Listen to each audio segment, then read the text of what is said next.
Very good morning dear students. आज की class में हम शैवालों के वर्गीकरण के बारे में अध्ययन करेंगे और शैवालों के वर्गीकरण के बारे में हम एक क्लास पहले पढ़ चुके थे और उस क्लास में हमने पढ़ा था कि शैवाल होते हैं उनमें जो उपस्थित वर्णक होते हैं उन वर्णकों, संचित भोज्य पदार्थ, कोशिका भित्ति, कशाभिका की उपस्थिति और अनुपस्थिति के आधार पर तीन मुख्य रूप से वर्ग भागों में बांटा गया है। उसमें सबसे पहले हमने देखा था वह भाग कौन सा देखा था, क्लोरोफाइसी, जिसके अंतर्गत हमने देखा था कि इनके अंदर प्रकाश संश्लेषी वर्णक होते हैं वो क्लोरोफिल ए, क्लोरोफिल बी तथा जेंथोफिल उपस्थित होता है एवं बीटा कैरोटीन्स पाया जाता है। इसमें हमने देखा था कि क्लोरोफाइसी होती हैं उनके अंदर संचित भोजन होता है, स्टार्च के रूप में होता है और क्लोरोफाइसी के सदस्य होते हैं हरी घास के समान दिखाई देते हैं। ये सारी चीज़ें हमने क्लोरोफाइसी में पढ़ ली थी।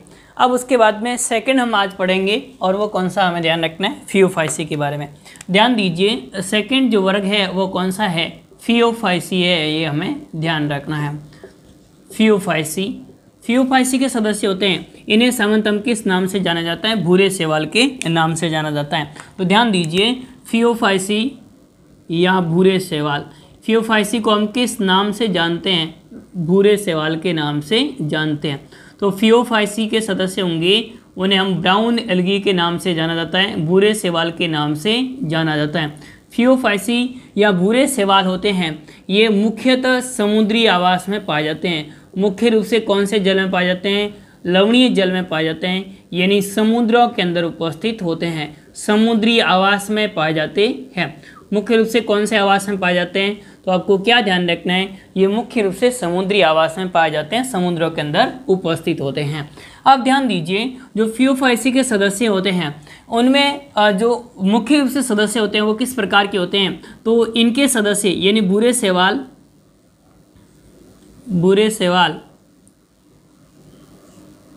सरल शाखित तंतु में होते हैं। सरल शाखित तंतु में से लेकर के सघन शाखित भी होते हैं। सरल शाखित तंतु में से लेकर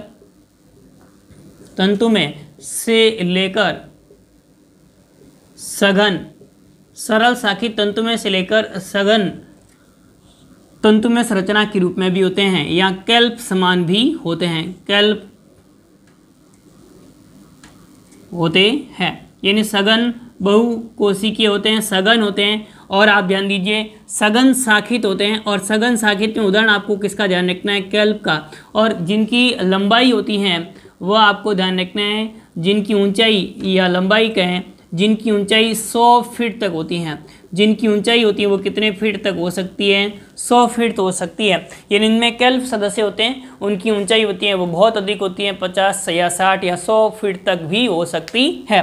तो ये इस प्रकार से हमें ध्यान रखना है किसके बारे में, इन शैवालों के बारे में। यानी सरल शाखित प्रकार के होते हैं। सरल शाखित में एक उदाहरण आप ध्यान रख सकते हैं, एक्टोकार्पस। एक्टोकार्पस की संरचना होती है वह इसमें किस प्रकार की होती है, सरल शाखित प्रकार की होती है, जबकि लेमिनेरिया जैसे बड़े कैल्प की आकृति के भी यानी कैल्प होते हैं, जिन्हें हम कैल्प कहते हैं, ये बड़े आकृति के होते हैं, ये हमें ध्यान रखना है।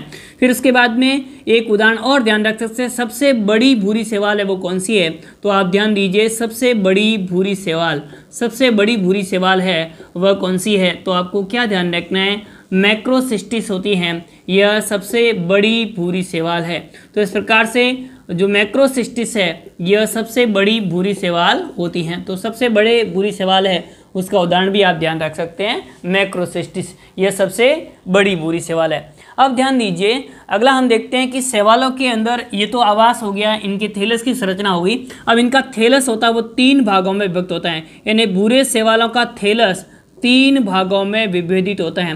भूरे शैवालों का थैलस कितने भागों में विभेदित होता है, 3 भागों में विभेदित होता है, बांटा गया है। तो भूरे शैवालों के अंदर थैलस होता है वह 3 भागों में विभेदित होता है, ये हमें ध्यान रखना है।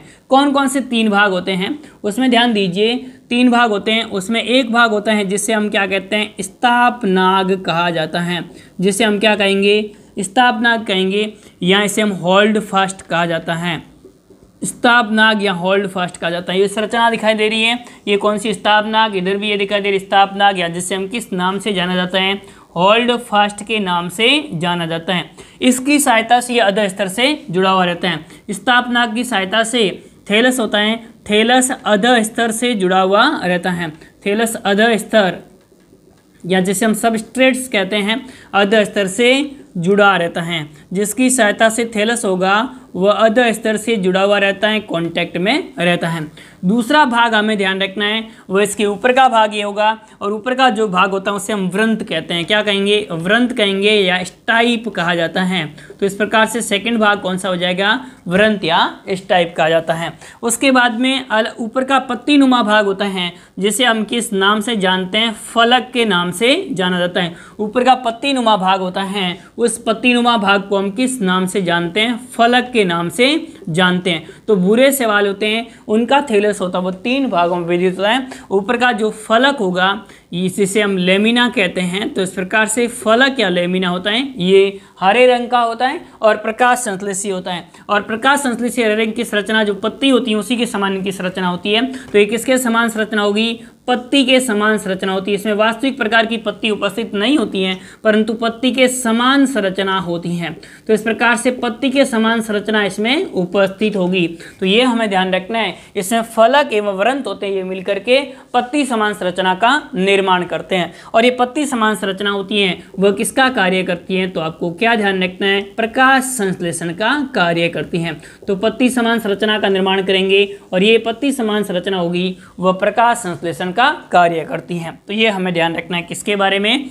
इनमें थैलस किस प्रकार से विभेदित होता है। तो थैलस 3 भागों में विभेदित होगा। सबसे पहला स्थापनांग जो कि थैलस के अधः स्तर को जुड़े रखने में सहायक होता है या सबस्ट्रेट से जुड़े रखने में सहायक होता है।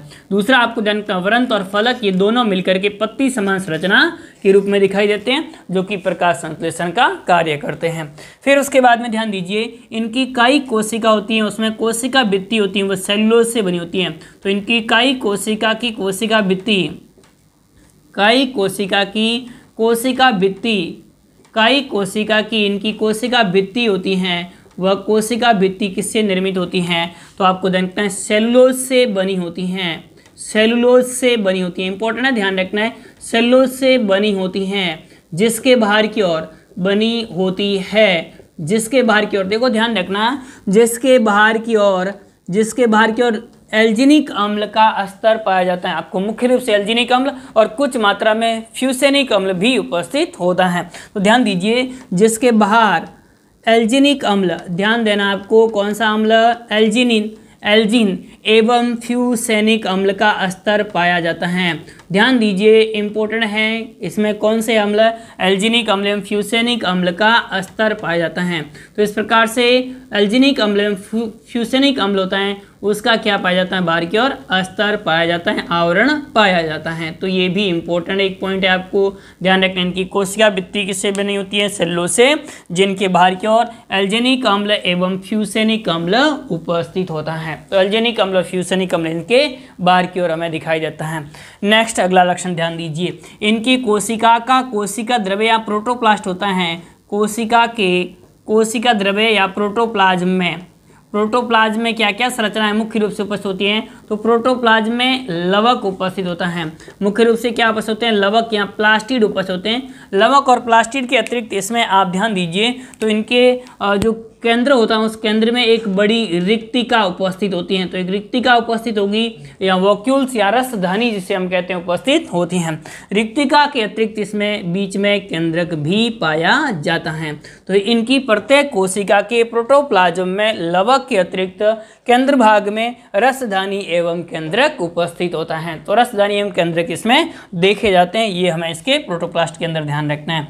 फिर उसके बाद में इनमें उपस्थित जो लवक होते हैं उन लवकों के अंदर क्या उपस्थित होते हैं? प्रकाश संश्लेषी वर्णक होते हैं। तो लवकों में कौन कौन से प्रकाश संश्लेषी उपस्थित होते हैं? लवकों में प्रकाश संश्लेषी वर्णक होते हैं। ध्यान रखना आपको, इसमें प्रकाश संश्लेषी वर्णक कौन कौन से होते हैं? प्रकाश संश्लेषी वर्णक, और प्रकाश संश्लेषी वर्णक होते हैं उसमें आपको क्या क्या ध्यान रखना है? इसमें प्रकाश संश्लेषी वर्णक होता है वह क्लोरोफिल ए होता है, इसके अतिरिक्त क्लोरोफिल सी होता है। इंपॉर्टेंट ध्यान रखना आपको क्लोरोफिल सी के बारे में। इसके अतिरिक्त आपको ध्यान रखना है इसमें बीटा कैरोटीन भी उपस्थित होगा, और बीटा कैरोटीन के एक्स्ट्रा आपको ध्यान रखना है इसमें जेंथोफिल उपस्थित होता है। और जेंथोफिल का एक मुख्य प्रकार होता है वह आपको कौन सा ध्यान रखना है, मुख्यतः ज़ैंथोफिल का प्रकार कौन सा होगा, इसमें फ्यूकोजैंथीन उपस्थित होता है जो कि भूरे रंग का होता है। इसी कारण से इन शैवालों का रंग होता है वह भूरा होता है। तो इस प्रकार से आपको ध्यान रखना है फ्यूकोजैंथीन होता है, उसकी मात्रा उपस्थित होती है। इनका रंग होगा वह जैतूनी हरे से लेकर के भूरे तक विभिन्न शेड में हो सकता है। यह आपको ध्यान रखना है, इनका रंग जो होता है वह किस प्रकार का हो सकता है, तो आप ध्यान दीजिए जैतूनी हरे से लेकर के, जैतूनी हरे से लेकर के, और आपको ध्यान रखना है किस प्रकार का हो सकता है, भूरे रंग का, गहरे भूरे रंग का हो सकता है। और भूरे रंग का होता है वह किसके कारण से होता है, इस ज़ैंथोफिल मुख्य रूप से फ्यूकोजैंथीन के, ज़ैंथोफिल के विभिन्न शेड में उपस्थित होने के कारण से होता है। यदि फ्यूकोजैंथीन की मात्रा अधिक होती है तो वो भूरे शैवाल होंगे, कम होती हैं तो जैसे हरे होते हैं। तो इस प्रकार से हमें ध्यान रखना है कि इन शैवालों के अंदर फ्यूकोजैंथीन ज़ैंथोफिल का ही प्रकार है, उसकी मात्रा पर इनका रंग होता है वह जैतूनी हरे से लेकर के और भूरे रंग तक विभिन्न शेड में हो सकता है। तो ये हमें ध्यान रखना है इनके लक्षण के बारे में। अगला ध्यान दीजिए, तो आपको क्या ध्यान रखना है, ये शैवाल होते हैं इनके अंदर जो प्रकाश संश्लेषण होगा उसके फलस्वरूप भोजन का निर्माण होगा, और संचित भोजन होता है वह संचित भोजन किस रूप में होता है, तो आपको क्या ध्यान रखना है, संचित भोजन जटिल कार्बोहाइड्रेट के रूप में होता है। किस रूप में होता है, इसमें संचित भोजन जटिल कार्बोहाइड्रेट होता है। ध्यान रखना आपको, इसमें संचित भोजन किस रूप में होता है, जटिल कार्बोहाइड्रेट होता है। और ये जटिल कार्बोहाइड्रेट होता है वो कौन सा होता है, तो आप ध्यान दीजिए इसमें जटिल कार्बोहाइड्रेट होता है वो मैनिटोल एवं लेमिनेरिन होता है। इसमें जटिल भोजन होता है वो जटिल कार्बोहाइड्रेट होता है एवं लेमिनेरिन के रूप में होता है। तो इसमें भोजन संचित होगा वह जटिल कार्बोहाइड्रेट होता है जो कि मैनिटोल्स एवं लेमिनेरिन के रूप में होता है। तो इनके अंदर संचित भोजन किस रूप में होगा, तो आपको इंपॉर्टेंट रूप से ये ध्यान रखना है मैनिटोल्स एवं लेमिनेरिन के रूप में इसमें संचित भोजन होता है। तो इनमें संचित भोजन लेमिनेरिन एवं मैनिटोल्स के रूप में। फिर उसके बाद में ध्यान दीजिए इनमें जो पायरिनॉइड होती हैं वह अनुपस्थित होती हैं, पायरिनॉइड का अभाव होता है। इनमें पायरिनॉइड नहीं पाई जाती हैं, पायरिनॉइड का क्या होता है, अभाव होता है। इंपॉर्टेंट है, ध्यान रखना है, पायरिनॉइड अभाव होती हैं, परंतु इनके कुछ सदस्य होते हैं उनके अंदर नग्न पायरिनॉइड उपस्थित होते हैं। सामान्यतः पायरिनॉइड का अभाव होता है, परंतु कुछ सदस्य होते हैं उनके अंदर क्या पाई जाती है, नग्न पायरिनॉइड उपस्थित होती हैं। नग्न पायरिनॉइड का मतलब हुआ प्रोटीन की संरचना जिसके बाहर की ओर स्टार्च का जमाव नहीं हो तो उसे हम नग्न पायरिनॉइड कहेंगे। तो इस प्रकार से नग्न पायरिनॉइड कुछ सदस्य उपस्थित होती हैं, बाकी सामान्यतः पायरिनॉइड का इसमें क्या होता है, अभाव होता है, अनुपस्थित होती हैं। फिर उसके बाद में अगला लक्षण ध्यान दीजिए, तो इनमें जनन किस प्रकार से होता है। सबसे पहले ध्यान दीजिए कायिक जनन, और कायिक जनन होता है वह किस विधि के माध्यम से होता है, तो इनमें कायिक जनन होता है वह विखंडन के माध्यम से होता है। तो भूरे शैवालों के अंदर कायिक जनन होगा वह किस विधि के माध्यम से होता है, विखंडन विधि के माध्यम से होता है। इन शैवालों के जो थैलस होता है उनके कई छोटे छोटे खंड बन जाते हैं, टुकड़े बन जाते हैं, और ये खंड होते हैं, ये खंड अलग होकर के पृथक होकर के नए थैलस का निर्माण कर लेते हैं, तो उसे हम विखंडन कहते हैं, विखंडन के माध्यम से होता है। फिर उसके बाद में ध्यान दीजिए इनमें अलैंगिक जनन होता है। वह अलैंगिक जनन किस प्रकार से होता है, तो भूरे शैवाल होंगे उनके अंदर अलैंगिक जनन होता है वह चल बीजाणुओं द्वारा होता है। इनके चल बीजाणु इंपॉर्टेंट है, ध्यान रखना है। इनमें भूरे शैवालों के अंदर अलैंगिक जनन होता है वो किसके माध्यम से होता है, चल बीजाणुओं द्वारा होता है। इनमें बनने वाले चल बीजाणु होते हैं, ये चल बीजाणु वृक्काकार आकृति के होते हैं, किडनी शेप के होते हैं। हमारी जो किडनी होती है उसकी संरचना होती है, उसी प्रकार की इनकी संरचना होती है। तो भूरे शैवालों के अंदर जो चल बीजाणु बनते हैं वो किस आकृतिक होते हैं, वृक्काकार होते हैं। इसमें कशाभिकाएं होती है वो पार्श्व में उपस्थित होती हैं। कशाभिकाएं किस प्रकार की होगी, तो आपको क्या ध्यान रखना है, पार्श्व में। हमने देखा था जो हरे शैवाल होते हैं उनमें कशाभिकाएं होती हैं वो शीर्ष पर उपस्थित होती हैं, जबकि यहाँ पर कशाभिकाएं कैसी होगी, तो आपको क्या ध्यान रखना है, पार्श्व पर उपस्थित होती हैं। यानी कशाभिकाएं होगी वो किस प्रकार की होगी, पार्श्वीय प्रकार की होती हैं। एवं आपको ध्यान रखना है कशाभिकाओं की संख्या कितनी होती है, 2 होती हैं। इनकी आकृति किस प्रकार की होती है, वृक्काकार आकृति का ये होता है। तो इनमें चल बीजाणु बनते हैं वो वृक्काकार आकृति के होते हैं। 2 कशाभिकाएं उपस्थित होती हैं। कशाभिकाएं होती हैं ये पार्श्व में उपस्थित होती हैं, और कशाभिका होती है उसमें एक कशाभिका होगी वह आपको ध्यान का विस्प्लास प्रकार की होती हैं, और दूसरी प्रकार की होती है जो क्रुस प्रकार की होती हैं। तो इस प्रकार से एक आपको ध्यान रखना है विस्प्लास और दूसरी टिंसल टाइप की होती हैं। तो इस प्रकार से टिंसल और ये कैसी होगी, तो आपको क्या ध्यान रखना है, विष प्रकार की होती हैं। तो इस प्रकार से ये हमें ध्यान रखना है, विष प्रकार की होती हैं। तो विष प्रकार की और दूसरी कौन सी हो जाए, टेंसल। तो ये दो प्रकार की इनमें कशाभिकाएं उपस्थित होती हैं। ये याद नहीं रखें, जरूरी नहीं आपको याद नहीं रहे तो कशाभिका होती हैं, वह भिन्न प्रकार की होती हैं, आकृति में भिन्न होती हैं, इसे हम कहते हैं विषम कशाभिक कहा जाता है। तो इनके अंदर चल बीजाणु बनते हैं, वे किस प्रकार के होते हैं, विषम कशाभिक प्रकार के होते हैं।